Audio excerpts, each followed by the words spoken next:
Hello, this is Angelina Macedo on Vlog Discussion 6. This week I read RPC Chapter 3, these essays, Wall of Sound. The iPod has changed the way music is listened to, the Judgment of Famous, and Gin Television and Social Surplus. Now, each of these essays we're talking about technology advancements in society, uh, most of them pretty negatively. So I will just get right into it with the first essay mentioned, The Wall of Sound.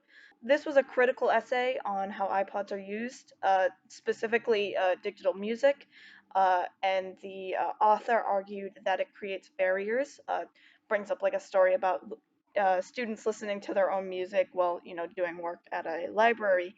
Um, I found this essay really dumb.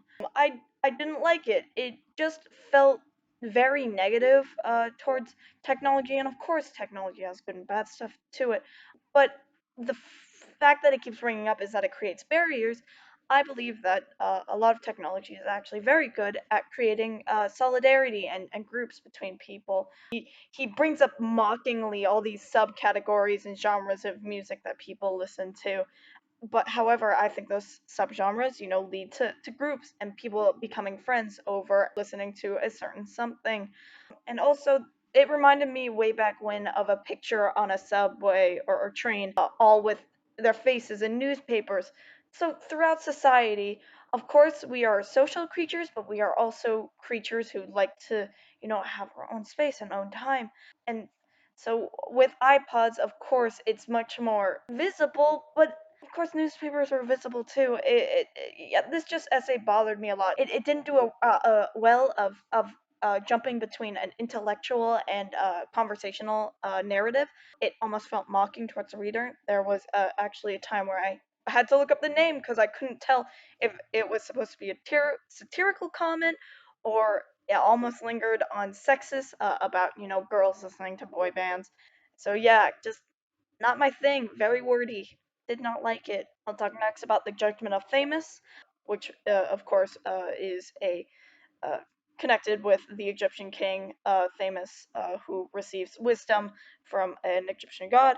And this one was interesting. I thought it was a much better version of speaking from an intellectual and casual narrative, because this author brings up, their own stories as well as mythology, and also brings up factual evidence. And I thought that was really nice. This essay was written on how technology is both a blessing and a burden, though specifically the Egyptian god believes that writing or modernized technology will be just a burden. And I thought he brought up some very interesting points. Technology, even said by Freud, technology brings new life and longer existence. However, it brings new anxieties. So every step forward is a step back. So it's a constant state of just in this weird middle area. And I thought it was some very interesting food for thought. Yeah, well, technology had strengths and weaknesses. New technology provides one thing and then does another. He talks about how if a train didn't exist, his son wouldn't have moved away for school, so then he wouldn't have to call him. So, like, a step forward, a step back. Like, I thought it was some very interesting food for thought. However, I I I don't know if I could absorb it all because it was a little bit more wordy. The final essay is probably my favorite, which was Gin Television and Social Surplus. It talked a lot about how, as a society, once we get like a social surplus in something, we have to fix it somehow.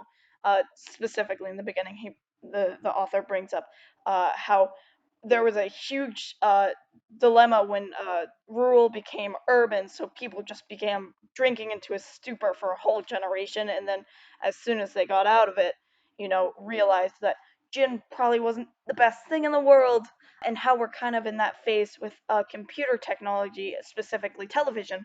I like the quote, "It's better to be doing something than nothing," and how a lot of the times watching television feels like doing nothing.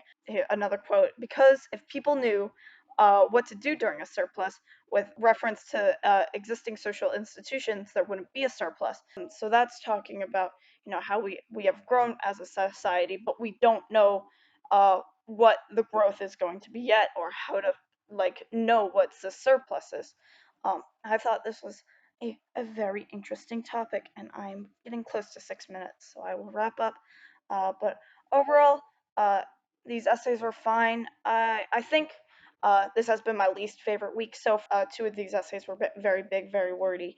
Of course, the judgment being a lot better than the wall of sound, but that's my personal opinion. But yeah, thank you for listening, and I will see you next time.